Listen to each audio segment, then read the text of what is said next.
Alyssa had barely stepped onto the front steps of Roosevelt High when the humiliation began, sharp and sudden, slicing through the warm Atlanta morning like a blade.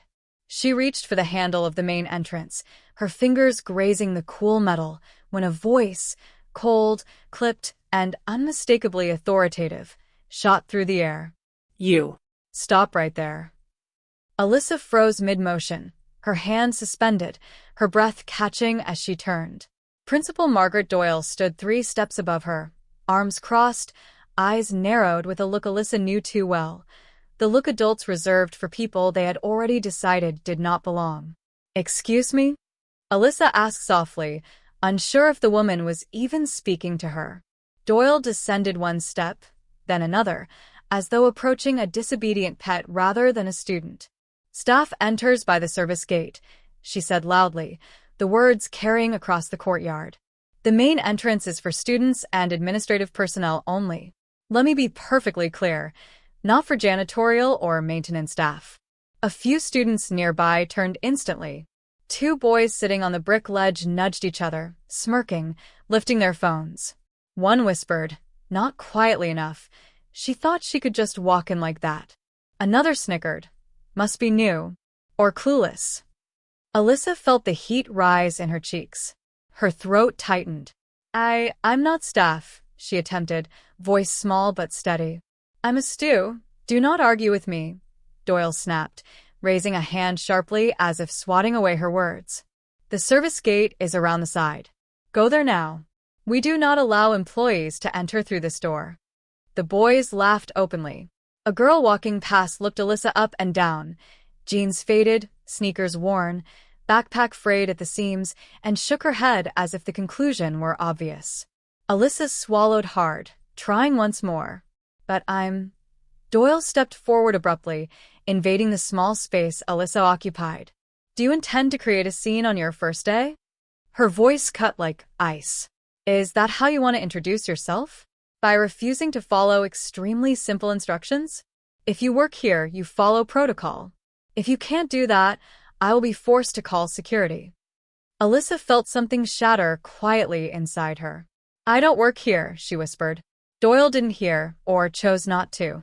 She simply pointed to the side walkway. "Service gate. Now."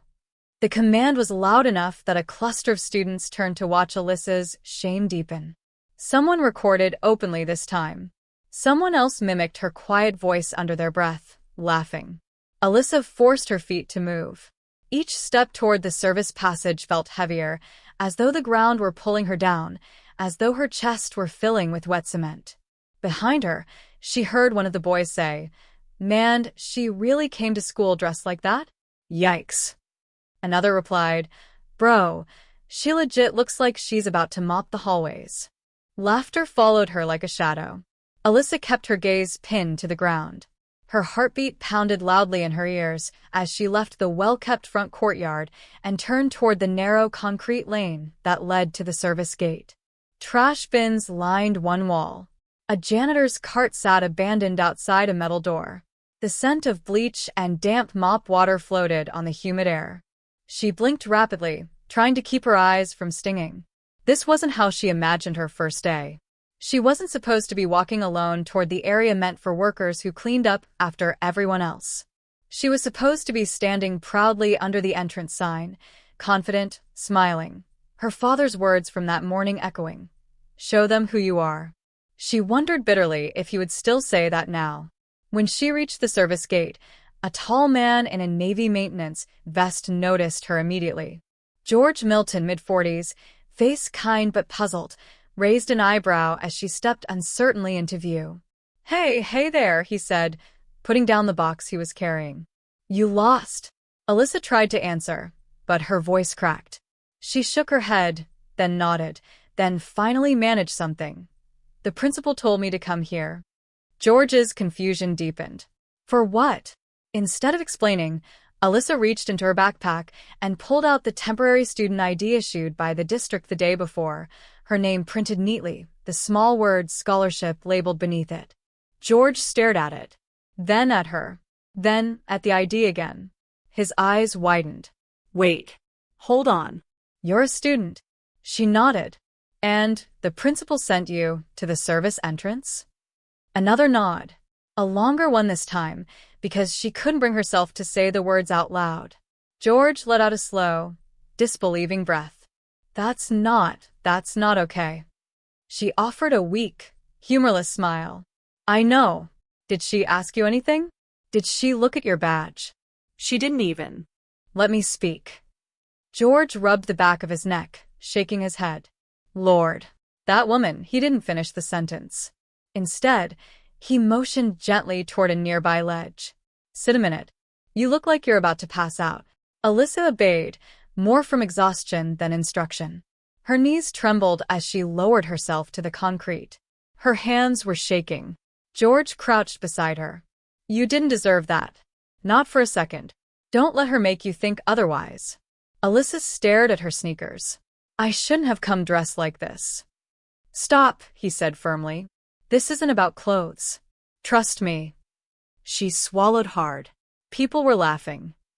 People laugh at the wrong things all the time, he said. But wrong doesn't make them right. For a moment, neither spoke. Then Alyssa's phone buzzed with a message from her father. How's the first morning going, champ? She stared at the screen until the words blurred. She didn't reply. Instead, she put the phone face down on her knee. George noticed. You want to call someone? No, she whispered. I just need a second. Meanwhile, across campus, in the main office, receptionist Helen Patterson called the principal's extension repeatedly. Doyle finally answered on the fourth attempt, irritation dripping from every syllable. Helen, I am extremely busy. Margaret, where's the new scholarship student? The district is asking. They said she's supposed to receive special onboarding. Silence. Sharp, sudden, telling. Helen continued, voice tightening. Her name is Alyssa Brown. Doyle looked instinctively through the window toward the front courtyard, toward the spot where she'd dismissed Alyssa moments earlier. Her stomach dropped. She hasn't come through the main entrance, Doyle said slowly. Then where is she? Doyle didn't respond. Her mind replayed the scene. Alyssa's quiet confusion, the frayed backpack, the old sneakers, the brown skin she had pretended not to notice, but absolutely had. Her throat felt dry. She murmured something unintelligible and hung up. Back at the service entrance, Alyssa finally picked up her phone again. This time, she didn't type a message. She pressed call. When her father answered with bright warmth in his voice, Hey, sweetheart. Tell me everything. She couldn't speak. Not at first. Just breathed, unsteady. Dad, she whispered. Something happened. The sound of her voice, small, cracked, stopped him cold. In less than 10 seconds, he became someone else. A man in motion. A man with purpose and fire. Where are you? At the school. I'm coming. Dad, you don't have to. I'll be there in 15 minutes. And he hung up. Alyssa closed her eyes. She didn't know whether to be relieved or more afraid. When she opened them again, George was watching her with a knowing expression. Help is on the way?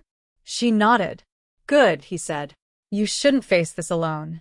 15 minutes later, the metal gate screeched open with force. Dr. Nathaniel Brown strode in, still wearing his hospital scrubs under a lab coat streaked faintly from surgery, ID badge bouncing against his chest, jaw set like stone. People instinctively moved aside. Alyssa stood quickly. Dad. He reached her in 3 strides and wrapped his arms around her, one hand cupping the back of her head.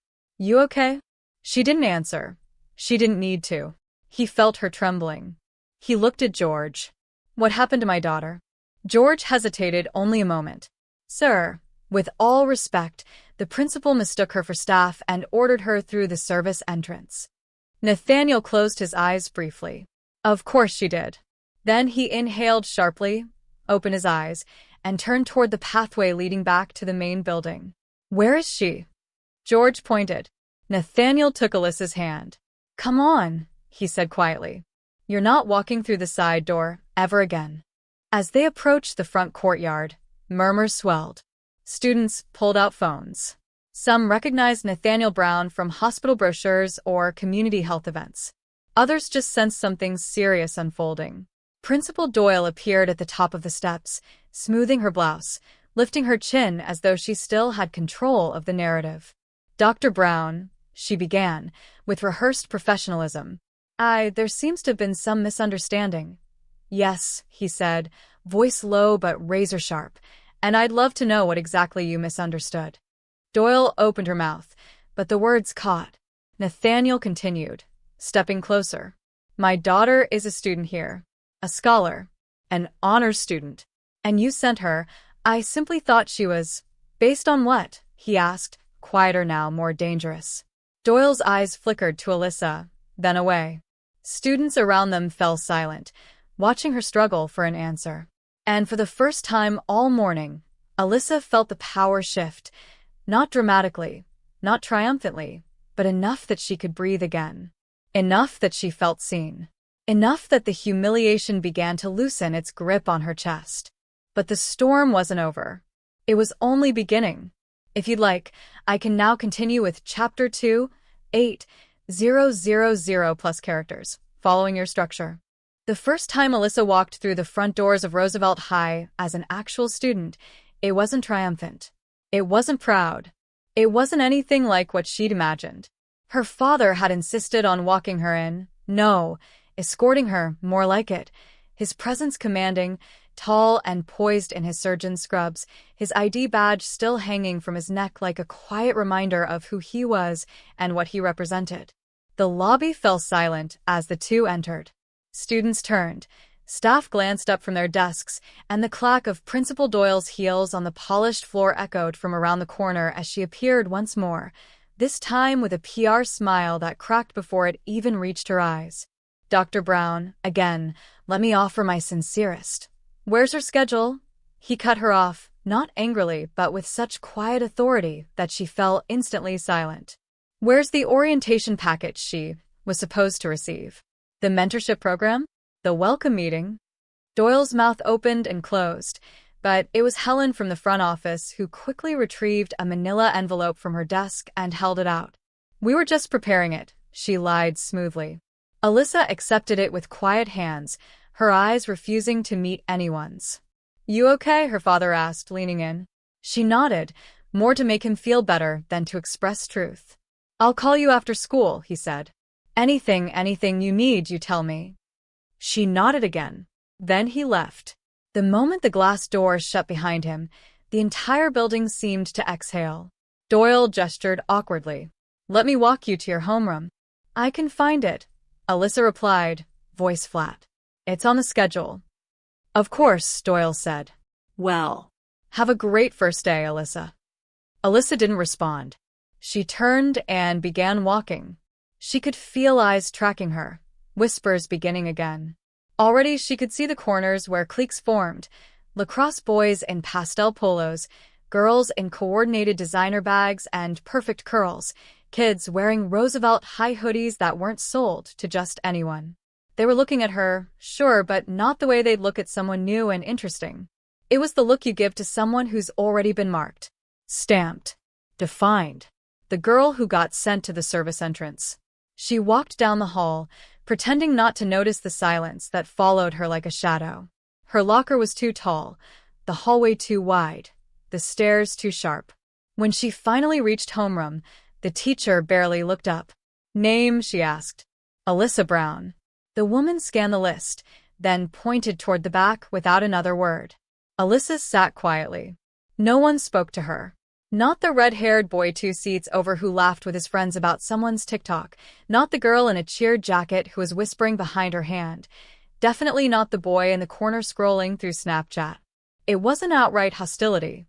It was worse, total invisibility, except for the flickers of recognition when someone realized, "Oh, she's the one."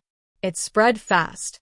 Before second period, someone had already uploaded a blurry video of her being redirected by Principal Doyle. The caption read, "New janitor gets lost loudly crying face." It had 237 views and counting. Alyssa sat in biology trying not to shake. The teacher, Mr. Callahan, was kind enough, if a bit distracted. He introduced himself to the class and asked everyone to go around and say their name, something they liked, and what they wanted to study in college. When it was Alyssa's turn, she said, "Alyssa, I like math.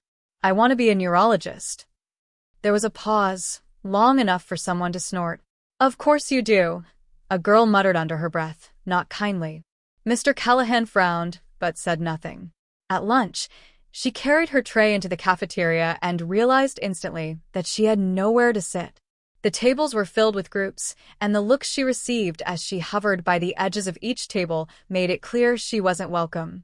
She ended up outside, sitting alone under a tree with her sandwich untouched. She texted her dad. "Everything's fine." It wasn't. During fifth period, in AP English, she finally heard her name called in full. "Alyssa Brown," said Miss Finkel, the teacher, as she read through a list of students assigned to the scholarship mentoring group. Alyssa looked up surprised. "That's me." Finkel frowned, flipped through the pages. "Not on my list."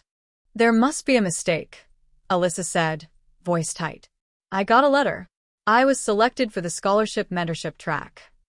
"I only read the official list," Finkel said, shrugging. "Maybe you're thinking of something else." "I'm not," Alyssa said, more forcefully this time. "My dad and I met with someone from the district. They told us I was the top candidate." "If that's true," said Finkel with a vague air of condescension, "you'll probably be added next semester. Maybe they're evaluating performance first." Alyssa said nothing else. After class, she went to the front office to ask. Helen wasn't there. The woman at the desk said to check with the academic coordinator. Alyssa was given a form to fill out. It asked for the nature of the concern, her student ID, and a summary of her request. She filled it out, her handwriting neat and careful. Then she was told it would take a few business days to process. "But school just started," she said. "I haven't even. We're very busy," the woman said, not unkindly, but with a tone that ended the conversation. Alyssa left the office and went to her last class of the day. She sat in the second-to-last row, opened her notebook, and tried to pay attention. Her phone vibrated twice during class. The first was her father, "Call me when you're done." The second was an unknown number with a text, "Heard you clean floors, now cat-face with tears of joy." She closed her eyes. She refused to cry. Not here. Not again. When the final bell rang, she didn't go straight to the gate. She stayed seated until the room was empty, then gathered her things and walked slowly toward the exit. Outside, the sky had darkened. Rain threatened on the horizon. She passed Doyle near the main staircase.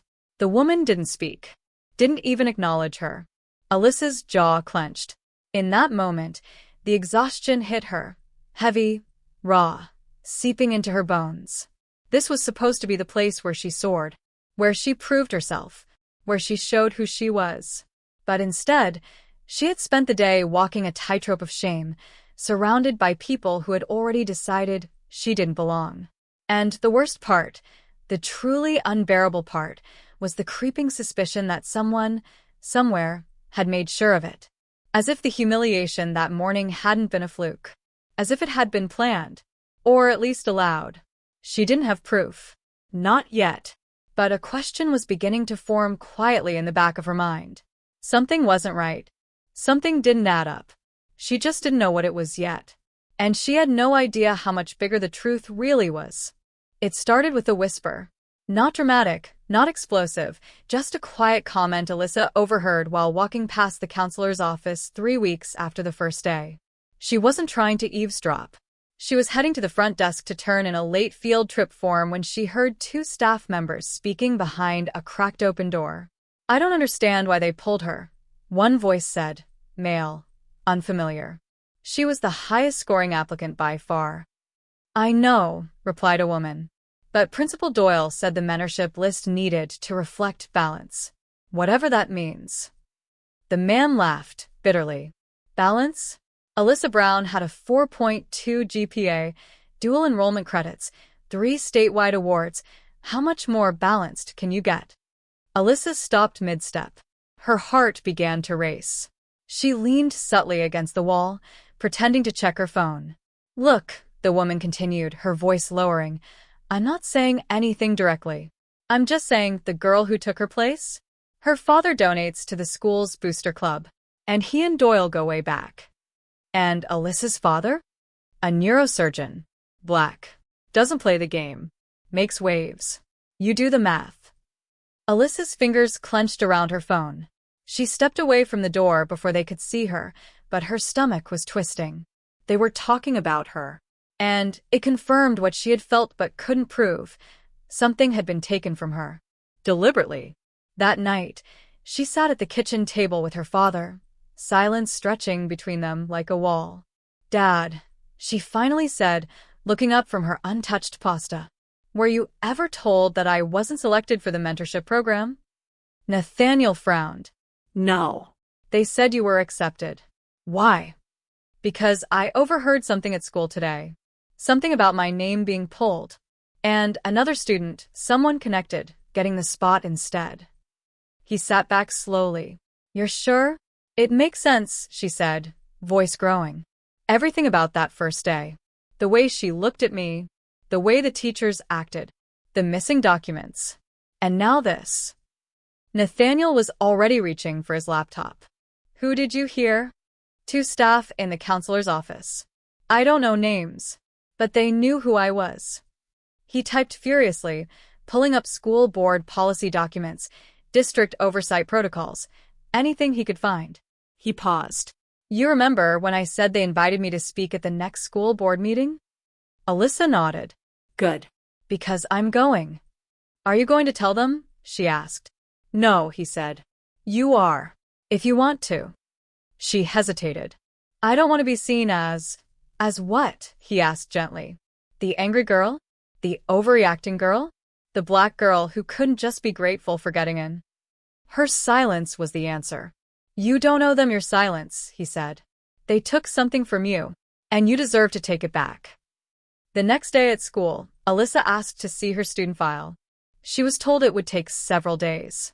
She filed a formal request through the district portal. She waited. Nothing came.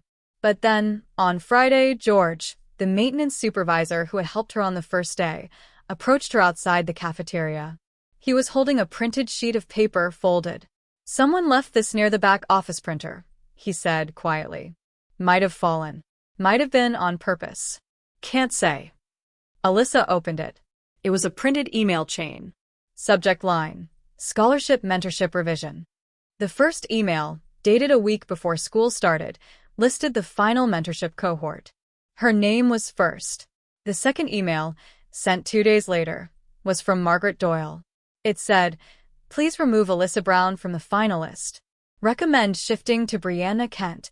Confirmed booster family affiliation and appropriate academic standing." No reason. No explanation. Just that. Alyssa couldn't breathe. "You okay?" George asked. She nodded. But she wasn't. On Monday, she requested a meeting with the district superintendent, Linda Parker. The request was denied, twice. "Try through your academic counselor," the secretary advised. So she did. Her counselor, Mr. Reeves, blinked at her when she asked, "You want to meet with Superintendent Parker?"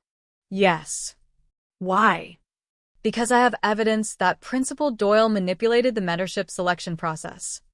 Reeves tilted his head. "Alyssa, I understand you're feeling frustrated, but that's a serious accusation." "It's not an accusation. It's the truth." "Do you have documentation?" She handed him the email. He read it. Twice. His expression changed. "Where did you get this?" "I can't say." "You realize if this is real, it's grounds for investigation." "That's why I'm here." The next morning, a district investigator contacted her. Discreetly. She was pulled from class and brought to an office near the back of the school, where a woman in a navy blazer introduced herself as Ms. Walters. "This is informal," Walters said, clicking her pen. "But necessary." "I'm ready." Alyssa spoke calmly. Clearly. She explained what happened. How she'd been removed from a program she qualified for without reason. How she overheard staff confirming it. How she obtained the email. Walters listened. Asked questions. Took notes. And then she said something that made Alyssa sit straighter. You're not the first student this has happened to. I'm not. No. But you're the first with proof. 2 days later, Principal Doyle was called into district headquarters. She didn't return to school that week. Rumors swirled. No one knew exactly what happened. Some students said she'd resigned. Others said she was suspended. But Alyssa didn't care about the gossip. What mattered was that on Friday, during the morning announcements, the interim principal, Mr. Jordan Tate, read a statement aloud. The district has uncovered irregularities in the selection process for our academic mentorship programs. Effective immediately, adjustments are being made to ensure fairness and transparency. Any student who believes they were wrongfully excluded is encouraged to contact their academic counselor.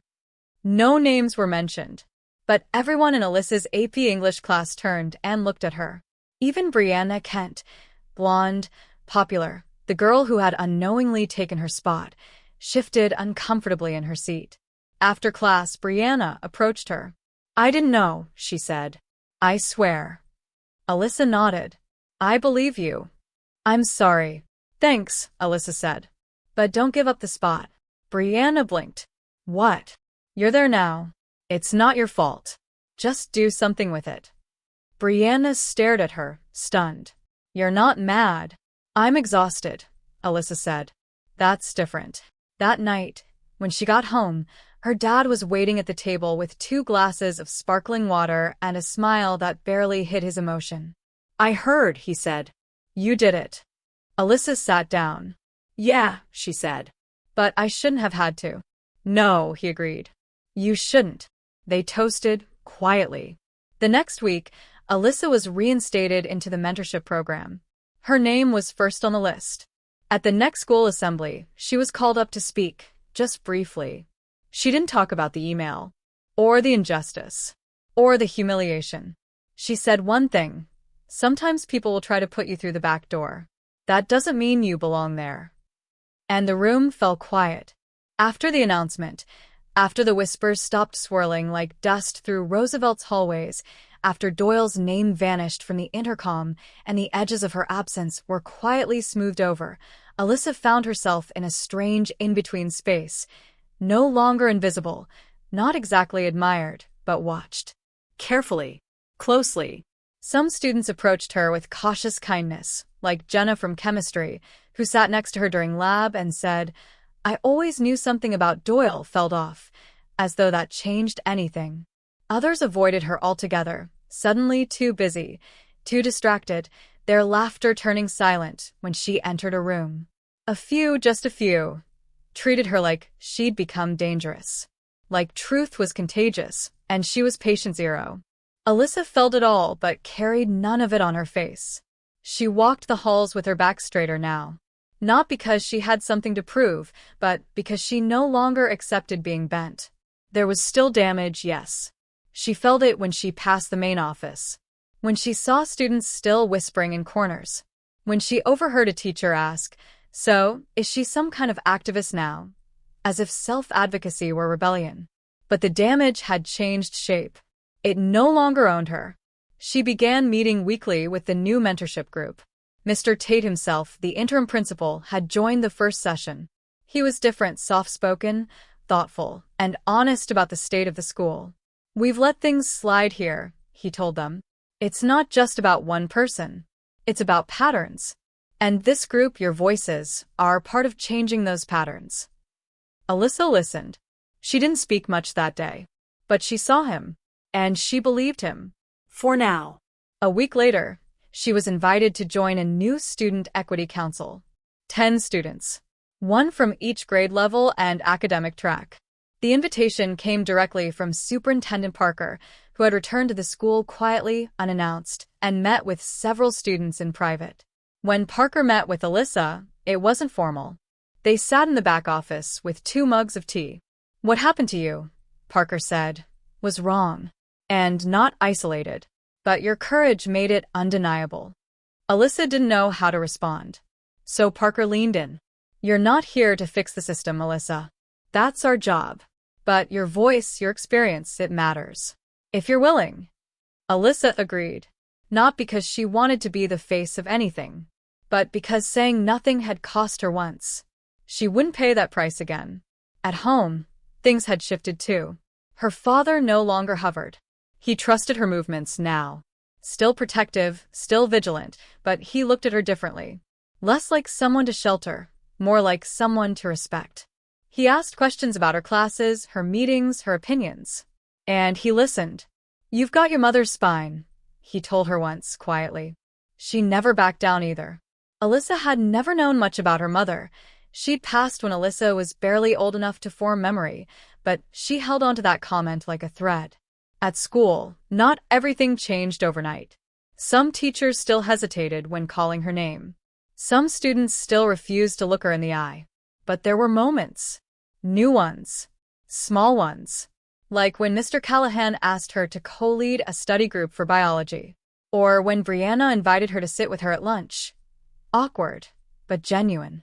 Or when George passed her in the hallway and tipped his cap with a quiet, "Keep walkin', Miss Brown." Her favorite moment came 2 weeks after Doyle's departure, when a freshman she didn't know approached her at her locker. The girl was black, like her, but nervous. "You're Alyssa, right?" "Yeah. I just wanted to say thanks. For what you did." Alyssa blinked. "I didn't really do anything." "Yeah, you did," the girl said. "You stayed. After all that." And then she walked away. Alyssa stood still for a moment, the words settling over her like soft armor.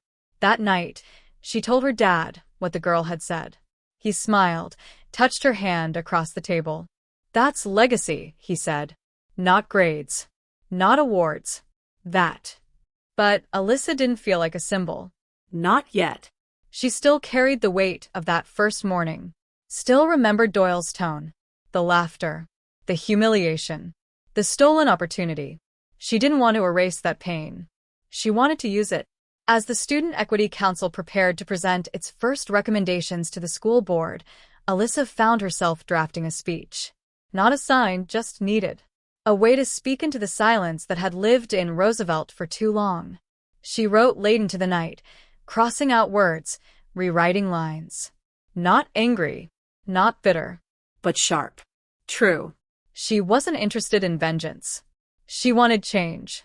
Real, hard-earned change. She read it to her father the night before the board meeting. He didn't interrupt. When she finished, he stood and hugged her longer than usual. "You know," he said into her hair, "I've operated on people's brains for 20 years. And still, the courage it takes to do what you're doing? It's on another level." Alyssa didn't respond. She just closed her eyes. Not because she was afraid, but because she was finally ready. The night of the school board meeting arrived quietly, without fanfare.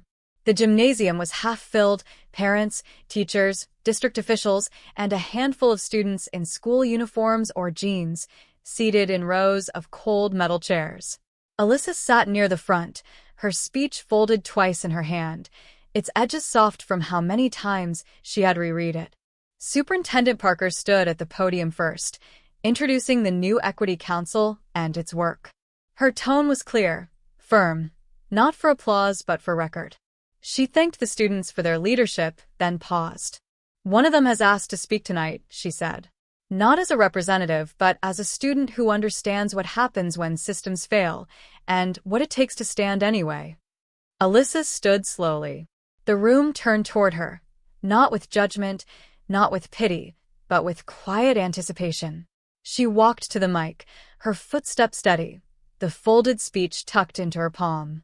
But when she reached the podium, she didn't open the paper. She just looked out at the room and spoke. 3 months ago, I was sent through the wrong door. Not because of a mistake. Not because I didn't belong. But because someone decided what I looked like was all they needed to know. That moment wasn't just about me. It was about every student who's ever been told to shrink, to wait their turn, to be grateful for half a chance. But I'm not here tonight to name names. I'm here to ask better of all of us. Because the systems we allow to stand unchecked don't just hurt individuals, they shape the culture. And if we want our schools to be places of learning, they have to be places of dignity, too.